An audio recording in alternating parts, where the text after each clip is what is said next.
After our breakup, she sent me a letter. And I need you to understand something right away. Not a text, not an email, an actual letter with a stamp and everything. Like we were living in 1987.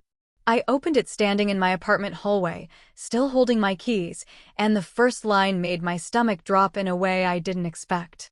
I'm pregnant. The second line was even better. It's yours, and we need to talk about co-parenting. I stood there for a solid 30 seconds, reading it twice, then 3 times, because my brain was trying to process something that made absolutely no sense. See, there was one tiny problem with her announcement, one microscopic detail that made this whole thing impossible. I'm sterile, completely and permanently sterile. And I have been since I was 11 years old. When I was a kid, I had leukemia. The kind that required aggressive chemotherapy and radiation. The kind where doctors sat my parents down and explained very carefully that saving my life meant sacrificing certain futures. I survived. Obviously, I'm here telling you this story, but the treatment left me with something called aospermia, which is a fancy medical term for zero reproductive capability. I've had multiple tests over the years, 3 different doctors, 3 different labs, and every single result came back the same. Nothing, not even a trace, not even a chance. So, when I read that letter, when I saw her claim that I got her pregnant, my first thought wasn't panic or fear or even anger. It was curiosity, genuine curiosity about what exactly she thought was going to happen next. We dated for 2 years, and looking back now, I can see all the red flags I ignored because I wanted to believe we could work. She was controlling in small ways at first. Little comments about my friends or how I spent my time. Then it graduated to bigger things like questioning my decisions about work or money. When something went wrong in her life, it was always someone else's fault, never hers. And she had this incredible ability to twist conversations until I was apologizing for things I didn't even do. The breakup wasn't dramatic or explosive. I just sat her down one evening and told her honestly that I didn't see a future for us, that I cared about her, but we weren't right for each other. She cried. She asked if there was someone else. And when I said no, she seemed almost offended, like she couldn't believe I'd end things just because we were incompatible. I helped her pack her stuff. I drove her to her new place. And I thought that was it. Clean break, move on with our lives. For about 6 weeks, I heard nothing from her. No calls, no texts, no attempts to reconnect. I figured she was processing it her own way, maybe dating someone new, and I genuinely hoped she'd find someone better suited for her. Then that letter showed up, and suddenly I realized the silence wasn't acceptance, it was planning. Here's what made the whole thing even stranger. She knew about my cancer. I told her early in our relationship because it felt like something important to share, something that shaped who I became. I showed her the small scar on my chest from the port they used for chemo. I talked about the hospital stays and how my parents basically lived in that pediatric oncology unit for months.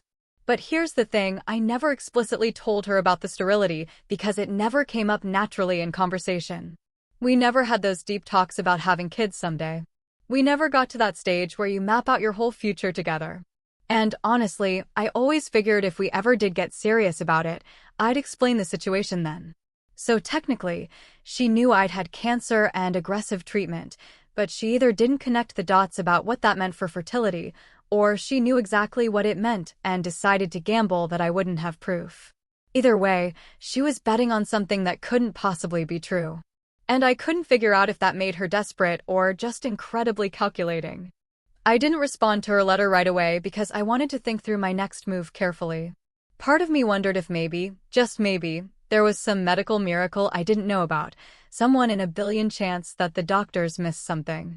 I pulled out my most recent test results from 2 years ago, the ones my oncologist ordered during a routine checkup, and there it was in black and white. Aospermia 0 count. Recommendation for assisted reproduction if desired. I sat at my kitchen table with that medical report and her letter side by side.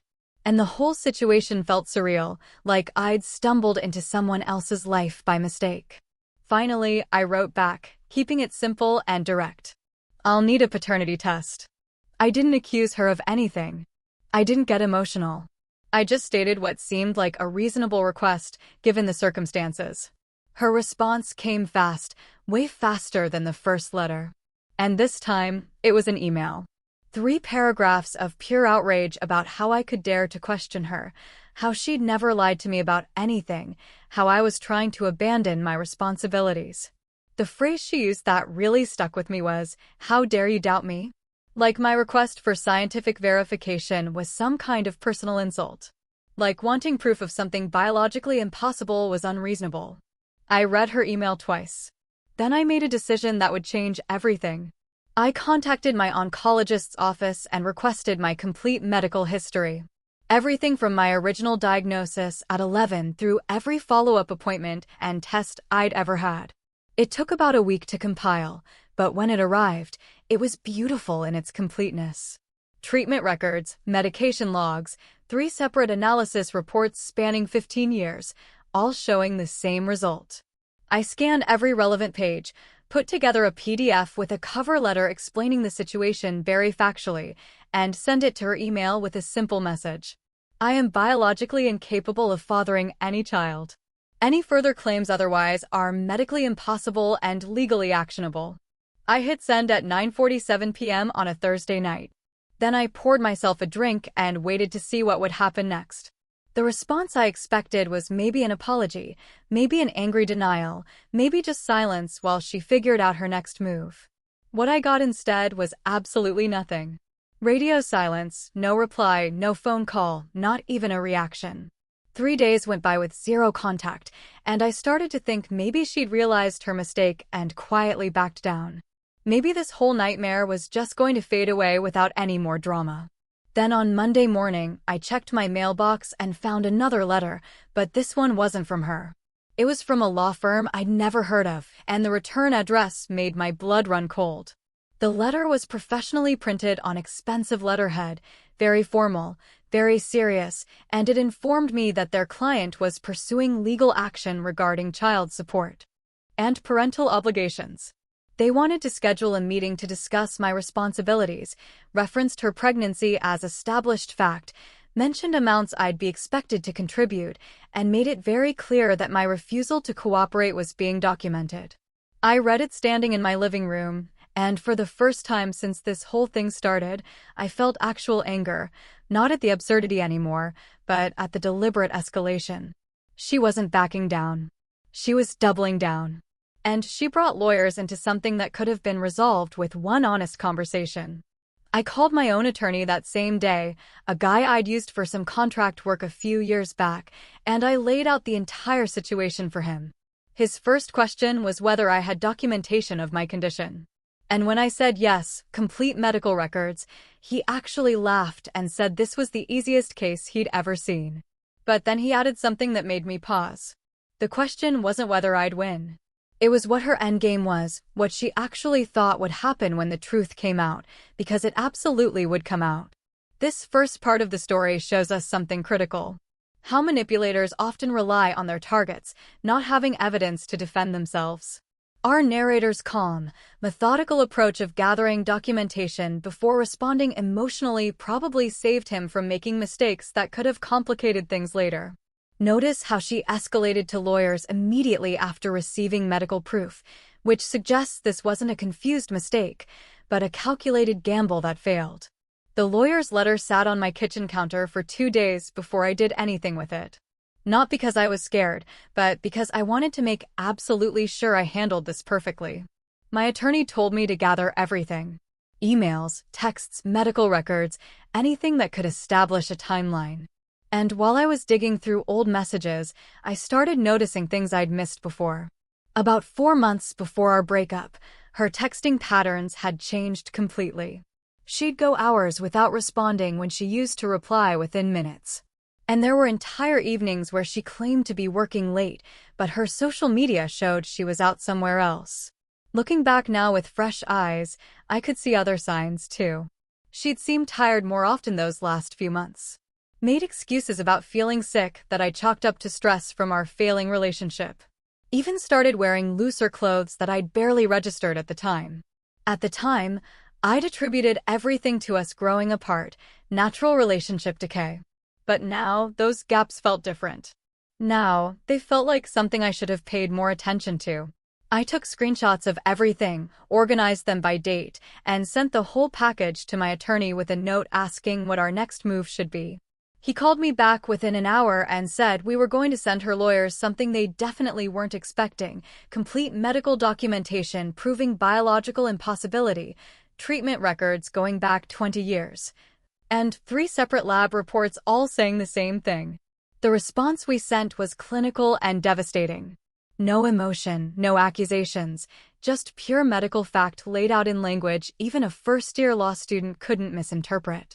We included a letter from my oncologist explaining the treatment I'd received, the permanent effects on fertility, and a statement confirming that natural conception was impossible in my case.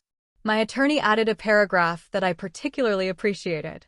It basically said that any further attempts to pursue paternity claims would be considered fraudulent and could result in legal consequences for filing false documents.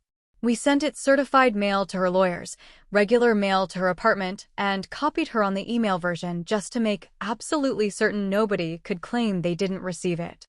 Then I waited, expecting maybe a quick retraction, maybe an embarrassed phone call, maybe just silence while they figured out how to back down gracefully. What I got instead was something I genuinely didn't see coming. Absolute radio silence. The kind of silence that feels louder than any argument.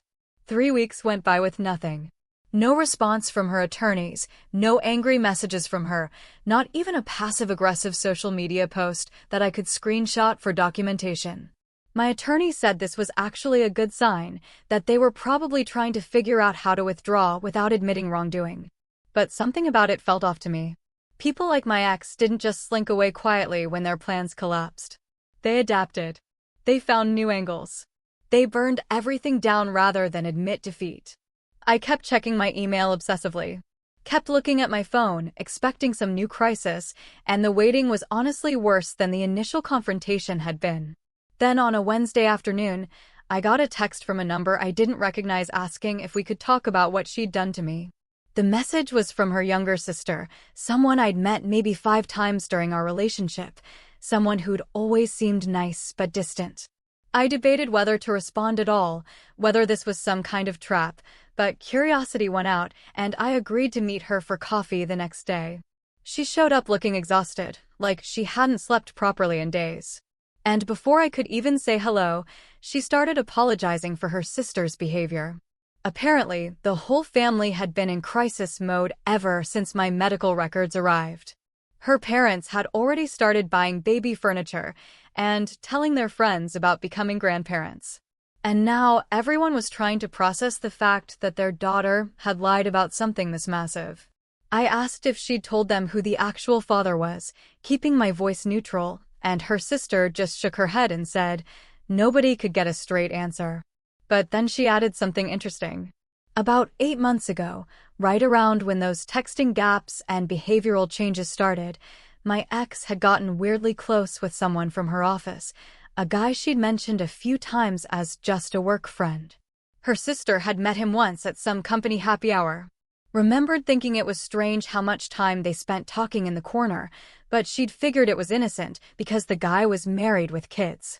The way she emphasized that he had been married made my stomach sink because I could already see where this was going, could already predict the explosion that was coming for people who had nothing to do with me. I thanked her sister for the information, told her I appreciated her honesty, and went home to document everything she'd told me. That same evening, my ex tried a different approach. She started calling my landlord, leaving messages about how I was an unfit tenant who harassed pregnant women trying to get me evicted from my apartment. My landlord, bless him, called me immediately to ask what kind of drama I'd gotten into. And when I explained the situation and offered to show him the legal correspondence, he just laughed and said he dealt with vengeful exes before. He mentioned she called 3 times that day and asked me to send him something in writing so he could tell her to stop. I emailed him a brief summary and copies of the relevant documents. And he forwarded them to his attorney with a note saying if she contacted him again, they'd pursue harassment charges. But she wasn't done yet. Not even close. While she was trying to destroy my housing situation, she was also apparently running a completely different scheme at her workplace. One of my friends who worked in the same industry sent me a screenshot of a fundraiser that had been circulating through her company's internal channels. The description was heartbreaking if you didn't know the truth. Single mother abandoned by her partner, struggling to afford prenatal care, just trying to give her baby a good start in life. People had donated, not huge amounts, but enough that it probably added up to a few thousand. And the comments were full of supportive messages calling me every name you could imagine. My friend said the company's HR department had gotten involved once someone questioned why she was soliciting money at work. But by then, the damage was done. The narrative was set. And I was the villain in a story I didn't even know was being told. I felt this weird mix of anger and exhaustion. Like, every time I thought we'd reached the bottom of this situation, she found a new way to dig deeper. My attorney said we could potentially pursue defamation claims. But he also pointed out that sometimes the best response is just letting someone destroy their own credibility. And in this case, that's exactly what was happening. The real breaking point came from a direction nobody expected. The married coworker's wife started asking questions. Apparently, my ex had been sending him increasingly frantic messages, begging him to step up and help with the baby, threatening to tell his wife everything if he didn't. And she'd made the crucial mistake of sending one of those messages while his phone was sitting on the kitchen counter. And his wife was standing right there. The wife confronted him. He apparently crumbled immediately and confessed to an 8-month affair, and their entire marriage imploded in the span of a single evening. But here's where it gets messy. The wife wasn't content to just divorce him quietly. She wanted everyone to know exactly why their family was falling apart. And she had screenshots of every message my ex had sent. She posted them in a private Facebook group for parents at their kids' school. Someone from that group worked at my ex's company. And within 48 hours, the entire office knew the real story. The fundraiser got shut down. HR launched an investigation into whether company resources had been misused. And suddenly, my ex went from sympathetic victim to office pariah in record time. My attorney called me on a Friday afternoon with news that felt almost anticlimactic after everything else. Her lawyers had sent a formal letter withdrawing all claims and stating that the initial petition had been filed in error. No apology, no acknowledgement of the chaos they'd caused, just a sterile legal statement, basically saying they'd made a mistake. He asked if I wanted to push for anything else. Maybe a formal retraction or a settlement to cover my legal fees, but honestly, I just wanted it over. Let it go, I told him. Let her deal with the consequences she created. He agreed, but suggested I keep all the documentation indefinitely, just in case she tried something else down the road. I organized everything into a folder on my computer, backed it up in 3 different places, and tried to figure out how to move forward from something this bizarre. But the story apparently wasn't quite finished yet, because 2 weeks later, I got one more message that showed me exactly how deep this rabbit hole went. In this part, we witnessed a classic pattern of escalation when manipulation fails, attacking the person's livelihood, reputation, and housing. What's particularly telling is how quickly her story fell apart once a third party with actual evidence got involved. The coworker's wife didn't set out to help our narrator, but her desire for truth and accountability ended up exposing the entire scheme. This demonstrates why manipulators prefer to operate in isolation, where they control the narrative. The message came through LinkedIn of all places, and it was from the coworker's now ex-wife, the woman whose marriage had exploded because of my ex's threats and desperation. She apologized for reaching out, but said she thought I deserved to know what had actually happened, and what she told me filled in the gaps I'd been missing.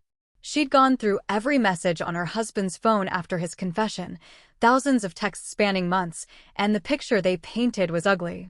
My ex had pursued him aggressively from the start, knew he was married from day one, and had apparently told him I was emotionally abusive and controlling to justify the whole thing. They'd been meeting during those convenient late work nights and weekend office emergencies that I'd been too trusting to question. The guy had apparently been stringing her along the whole time, making promises he never intended to keep. And when she got pregnant, he'd panicked and tried to end things. That's when the threat started. That's when she told him she'd destroy his marriage if he didn't step up. And that's apparently also when she decided I might be a more convenient option for child support than a messy custody battle with a married man who wanted nothing to do with her. The ex-wife didn't send me all the screenshots, just described what she'd found. But it was enough to understand the timeline. In messages from about a month before our breakup, my ex had told this guy she was going to end things with me soon, but needed to time it right so I wouldn't get suspicious. And others sent 2 weeks after our breakup. She told him she was free now and they could finally be together openly, and his response was basically that he'd never promised her anything serious. The pregnancy announcement to him came about a month later, and his reaction was pure panic, accusing her of trying to trap him, saying he'd never leave his wife and kids. That's when she apparently pivoted to Plan B, which was pinning the whole thing on me, banking on the fact that I'd been her boyfriend recently enough that it could seem plausible. What she hadn't counted on was me having ironclad medical proof that made her entire story impossible. And she definitely hadn't expected her backup plan to collapse so spectacularly when his wife found those messages. The fallout at her workplace became impossible to contain once HR started their investigation. The fundraiser she'd organized. Out. Her company didn't fire her outright, probably worried about wrongful termination claims since she was pregnant, but they transferred her to a different department with no client contact and made it clear her career advancement there was finished. The coworker got fired immediately, though, something about his affair violating the company's ethics policy since they'd been meeting up during work hours and using company resources. His divorce moved forward fast. His ex-wife had hired an aggressive attorney, and those screenshots made any custody negotiation pretty one-sided, and from what I heard, he ended up in a studio apartment, paying most of his salary in child support and alimony. I felt bad for his kids. Honestly, they were innocent victims in all of this, but I couldn't muster much sympathy for him or my ex at that point. About a month after the legal case got withdrawn, my ex made one final attempt at damage control. She sent me an email, not through lawyers this time, just a direct message that was somehow both apologetic and demanding at the same time. She acknowledged that maybe she'd made some mistakes in how she handled things, said the stress of the pregnancy had made her act irrationally, and then got to her real point. She needed financial help. The number was so specific it was almost funny, like she'd calculated exactly what she thought she could squeeze out of me, $15,000 as a one-time payment. She claimed it would cover her medical expenses and help her get settled before the baby came. And she promised that if I gave it to her, she'd sign anything I wanted, confirming I had no legal obligation to the child. The email ended with what I guess she thought was a compelling argument, that helping her was the right thing to do given our history together, that she was scared and alone, and that this was my chance to be the bigger person. I forwarded the email to my attorney without responding to her, and his reply was brief and perfect. He sent her a formal letter stating that I would not be providing any financial support, that any further contact would be considered harassment, and that we retained all documentation of her fraudulent paternity claims should she attempt any future legal action. He didn't threaten her exactly, but the implication was clear. She'd already destroyed her own credibility, and any attempt to come after me again would just make things worse for her. After that letter, the silence was finally permanent. No more emails, no more letters, no attempts to contact me through mutual friends or family members. I changed my phone number anyway, blocked her on every social media platform I could think of, and made it clear to the few people we both knew that I didn't want updates about her life or situation. About 7 months later, the coworker's ex-wife sent me one final brief message. My ex had given birth to a boy. She was living with her parents because she couldn't afford her own place anymore, and the coworker had signed away his parental rights rather than deal with custody arrangements, though he was still legally obligated for child support. Apparently, he'd wanted nothing to do with the situation, and his divorce settlement actually included a clause preventing contact with my ex to avoid further drama. The whole situation was messy and sad. A baby growing up in the wreckage of all these burned relationships. But it wasn't my mess, and it wasn't my responsibility. I thanked her for the update, wished her well with her own recovery and moving forward, and closed that chapter of my life completely. Looking back now, the weirdest part isn't even the audacity of trying to pin a pregnancy on someone who's sterile. It's how close she came to making it work through pure manipulation and social pressure. If I hadn't had those medical records, if I hadn't kept every email and text, if I'd been the kind of person who just accepted responsibility without asking questions, I could have ended up legally obligated to a child that wasn't mine for the next 18 years. The cancer that took away my ability to have biological children ended up being the only thing that saved me from a lifetime of paying for someone else's choices. I don't talk about this story much in real life. It's not exactly casual conversation. But when I do tell people, the main thing I emphasize is this: document everything. Trust but verify, and never let anyone make you feel guilty for protecting yourself with facts. My ex made her choices, burned every bridge she had, and created a situation where her kid would grow up knowing his mother tried to commit fraud. And those are consequences she'll live with forever, not me. The lesson here is simple. When someone pressures you to skip verification and just trust them, that's exactly when you need documentation most. Our narrator's medical condition was unique. But the principle is universal. Protect yourself with evidence. Maintain boundaries even when called unreasonable. And remember that honest people don't rage when asked for proof. Now, I want to hear from you. Would you have pursued defamation charges after that workplace fundraiser? Or was letting her destroy her own credibility the smarter play? And the bigger question, did he have any moral obligation to help her financially despite the fraud? Or does deliberate deception erase all responsibility? Drop your thoughts in the comments.